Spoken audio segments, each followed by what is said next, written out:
Hello. First thing I want to say is, you know, I made a video last week, but I made it and sent it out late. So I'm sure you didn't watch it.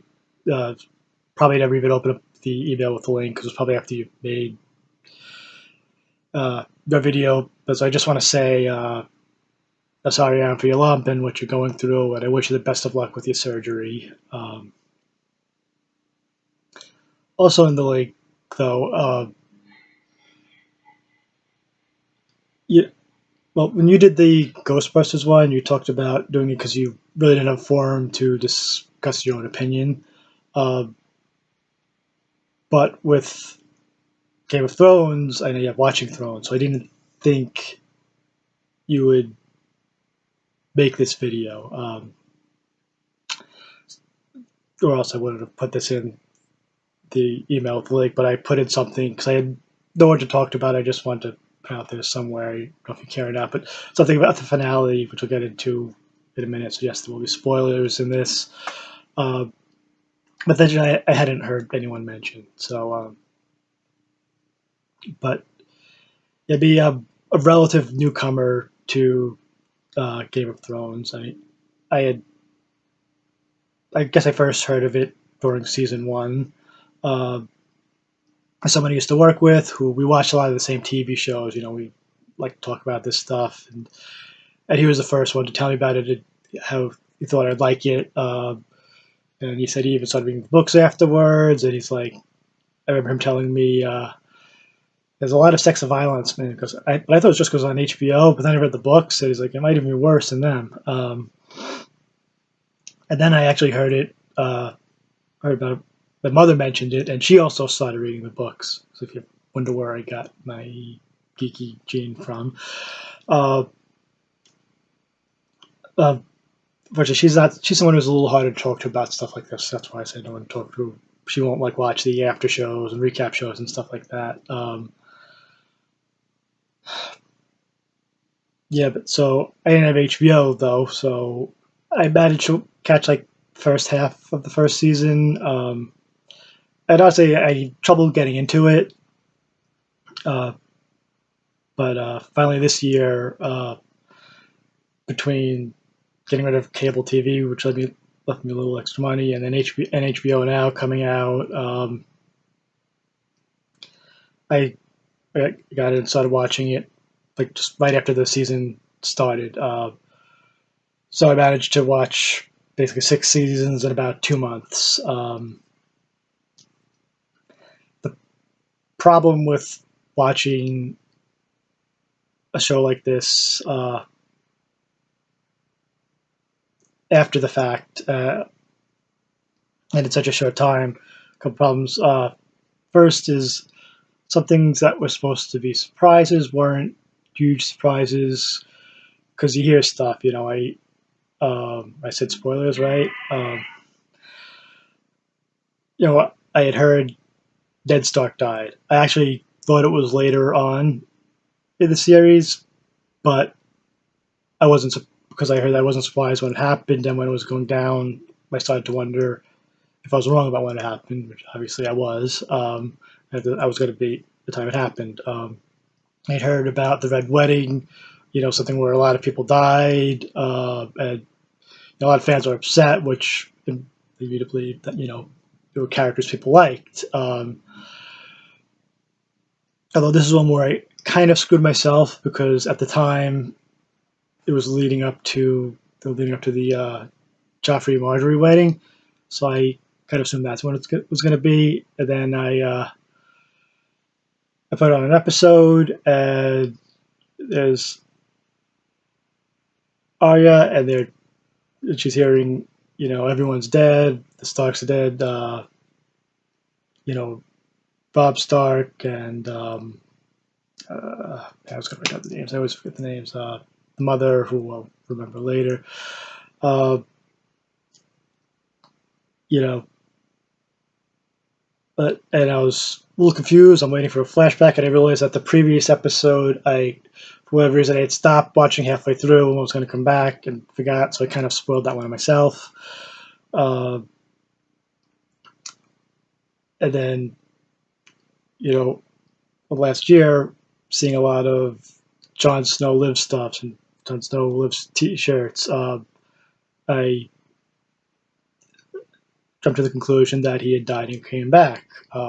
Obviously, he hadn't come back at that point, but so all season I am waiting for him to die. It did happen. It happened later than I thought. But sometimes even when you hear something and you hear it wrong, it just affects the way you look at it. Also, and there's the size and the scope of the whole thing, and it's a lot to take in a short time. Well, sometimes it's fun to binge watch stuff. You do, when you finish one episode, you can go right to the next. But it's a lot to take in, and you don't have the time between episodes where you can talk about what happened, think about it, watch or listen to recap shows. So I kind of missed out on all that stuff over the years. Now, what I like and dislike about the show, obviously I like the show if I watched it all in a short period of time. So, but I'm not crazy about, although some people probably think are good things. As I was talking about before, the size and the scope of the show. The negative to me with that is that we have all these characters that just don't interact with each other. They're just all over the place. The Starks haven't really been together since season one. Which I guess makes the Jon Sansa reunion, more touching. But you want to see these people together, and the Daenerys stuff. Well, I love the character while she's on the other side of the world. I knew what she was doing. Was the plan. Would have an impact later in the show. It just felt almost like a different show. It felt like it had nothing to do with the rest of the stuff. And at times, I just wanted to get through that, which is why I was so happy when Tyrion finally went over and she had a real connection to someone from Westeros, like a major character, as opposed to, I think the only one I could think of who came over was the guy who advised her. I forget his name, but he had been a knight for, I guess, Joffrey and Bob Baratheon. Yeah. The other thing I'm not crazy about is some of the characters where they talk about characters being complex, and a lot of times I think it's just inconsistent. What comes to mind is first one is Jamie Lannister. Someone who could, so just callously push a kid out a tower window. Who, when he was in the prison cell with someone who just told him how much of a fan was, how much he admired him, he killed him as just a distraction to try and get away. I guess people will say, it was done for his love of Cersei, but he gets back and there's a scene, it's where in front of their son's dead body, he basically raped her, but there are times where he's not just a charming guy, he really comes across as a good guy. When you see him, he's on with Tyrion, you see him with Brianna, and you see this side of him. It's hard for me to think someone could be so opposite, where he almost seems like a sociopath at certain times, and then have this caring side. It's not like a serial killer who seems charming but is really evil, but he really has this good side. I don't know. It's hard for me to put that together. And another one similar to that is Theon. How he could be like a brother to the Starks, and then take over Winterfell. And worse than killing the two Stark kids is killing two innocent other kids to make people think they're this Dark Kids. I mean, that's, you know, how you can have that change, and then the change back to being, you know, a sympathetic character. At least I can see how he changed back to a certain extent with what he went through. But I do think that is part of what the show does well. How you can take this, you know, almost horrible character and make him sympathetic. Or I don't really care that much about him, but you know, Jamie Lannister, you know, is a character I like even after everything he's done. You know, I mean, my gut feeling is he's heading toward some sort of redemption, whether it's, as it's been discussed, you know, killing Cersei and becoming the Queen Slayer.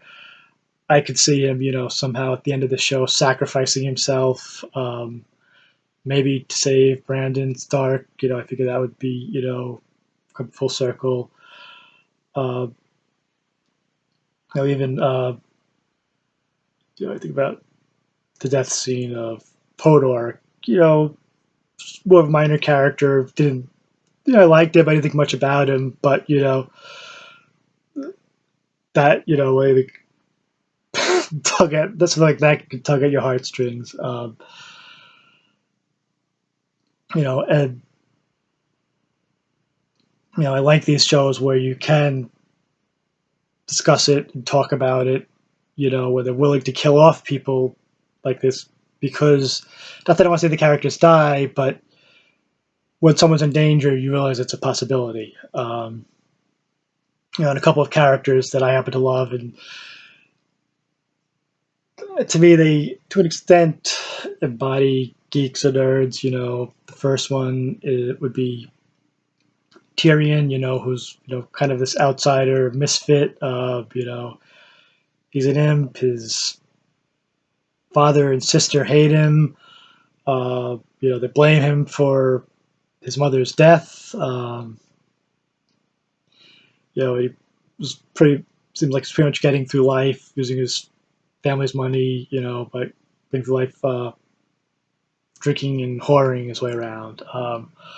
But even from the beginning, you could see he had a good heart. I mean, just the scene with early on with Joffrey, where he's telling him, you know, to tell the Starks how he's sorry for what happened. You know, not only do you see that good side of him, you see, I guess, the tough side of it that's willing to stand up to Joffrey, which we see throughout the show. And what I like is, you know, well, in the last episode, you know, he says he found something to believe in or someone to believe in. Uh,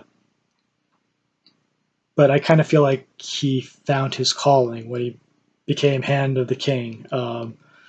Fortunately, he wasn't appreciated at the time, but then, you know, obviously, eventually, he was appreciated. And even before Daenerys, you really have to go back to Varys, you know, who was one who saw this in him and was one who brought him over to Daenerys.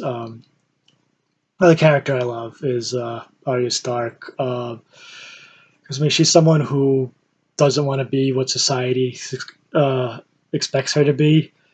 She, you know, she doesn't want to be a lady. She wants to be this fighter. You know, and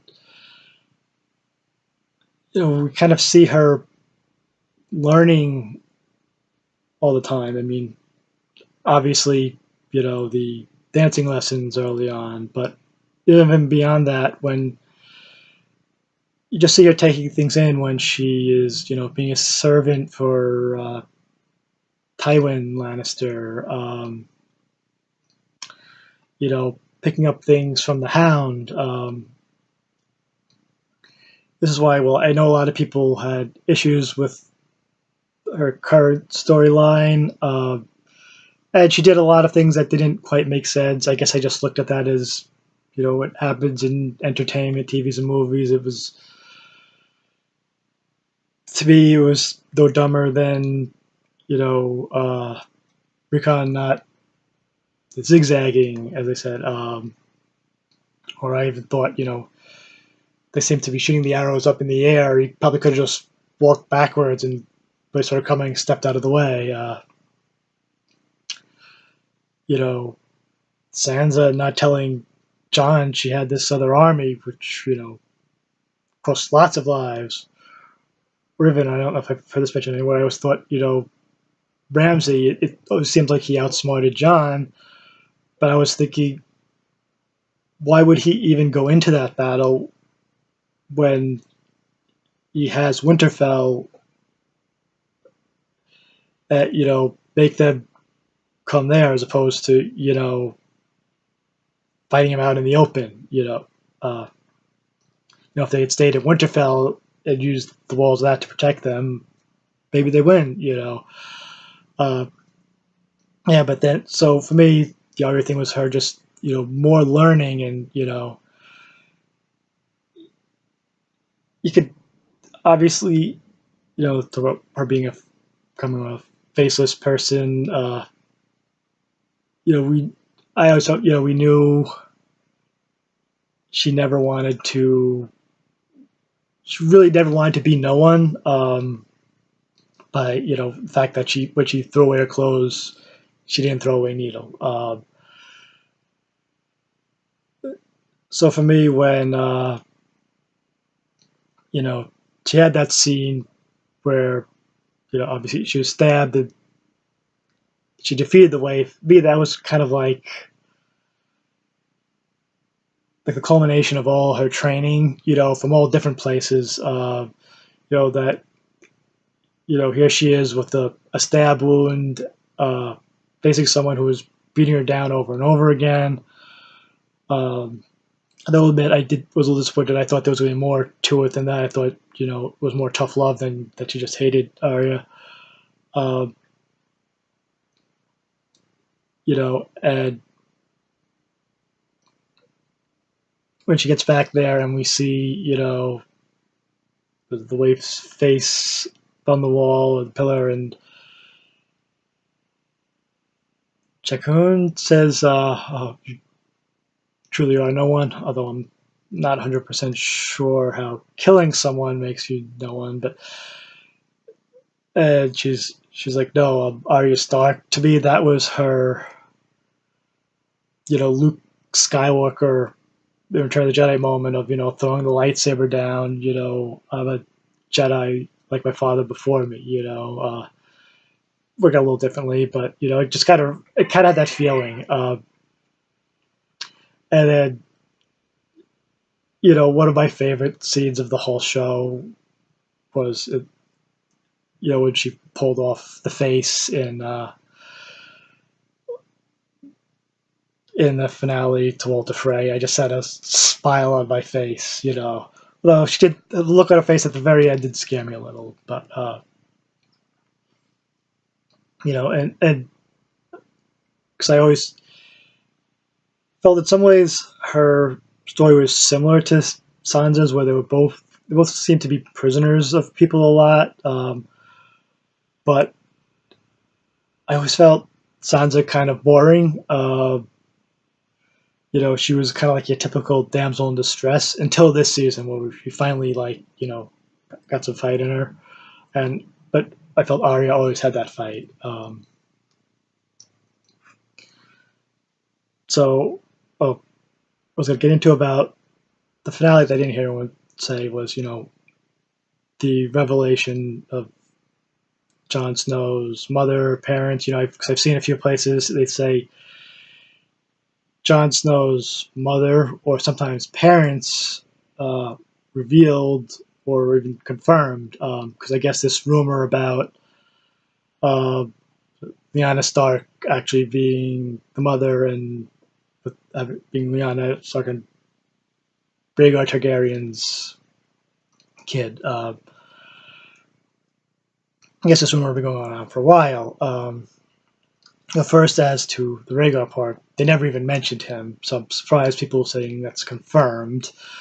Unless there's something I'm missing, which is possible. Yeah, unless we know anything, could she have gotten pregnant before she was kidnapped. If she was kidnapped, I know the theory is that it was actually, she ran away with him. Uh, but if she was kidnapped, is it possible she got pregnant beforehand? And if you watch the scene, I mean, I was going to write it down, but I forgot. But where Brandon's watching Ned and Liana, she says something like, "Yeah, you can't tell Robert, or he'll." And it's kind of like a hard case handle, and you think kill, but we don't know for sure. And it's kill so obvious, I wonder if maybe that's not what it is. Uh, then you have to protect him, and I guess the thought is they're talking about John. I thought it was, what if she's worried that Robert would kill John's father? Uh, you know, I think he'd obviously be upset about anyone who she might have had an affair with. I thought, who would he feel most betrayed by, other than Ned, who I don't think would do that type of thing, and I don't think she'd be asking to protect him from himself. I thought he'd probably be most betrayed by one of his brothers. I think. I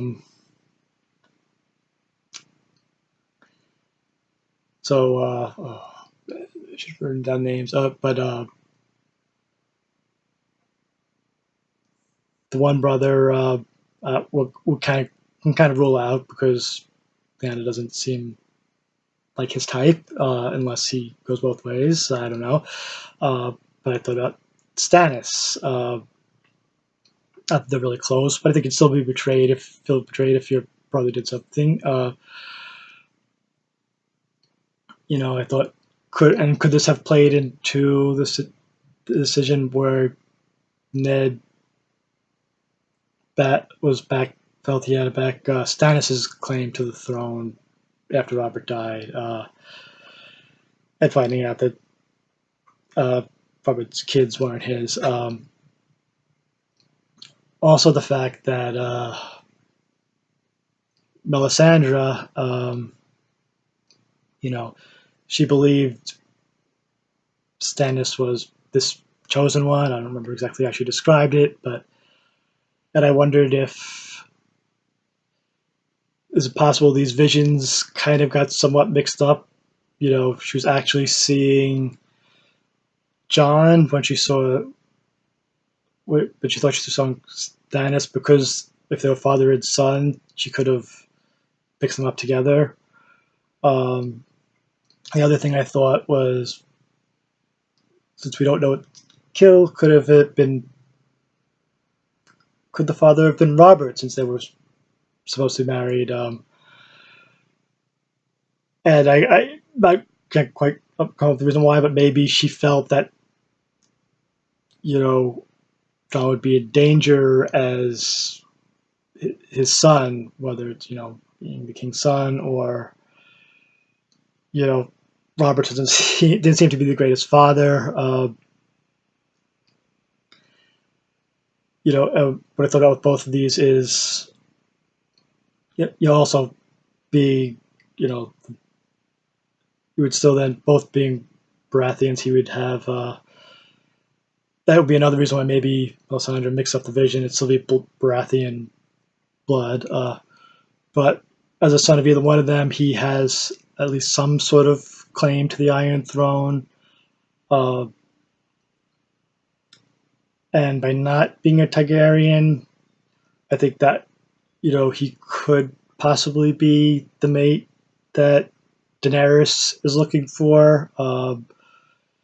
Not that being family necessarily matters in the Targaryens, but that kind of like makes the ultimate power couple. And the other thing I noticed was they never actually said that the baby was John, and they never actually said that the baby was Lyanna's. So knowing the show is known for its twists, and like I listened to the last few episodes, the podcast version of, you're watching Thrones, you talk about taking to face value. Is it possible they're making it look this way, especially since people have already jumped to this conclusion, or at least theorized about it, that they're just kind of trying to pull a fast one on everyone? It's, I just thought that could be a big twist. So other than that, I guess what I'm looking forward to is just, you know, now that I'm finally caught up, and I may go through it again because there's so much stuff in there. Uh, Kind of watching with everyone else and having the same surprises and being able to enjoy, like I said, the weekly interactions between shows. It's other than a couple minor things, it's been a fun show, and I've enjoyed watching it. And watching 6 seasons. I said in 2 months. Now we gotta wait a year, and I know the next couple seasons are gonna be short. I wish I got into it earlier. Okay, so yeah, I thought you made it to the end, but thanks for watching, and so my thoughts are all right. Bye.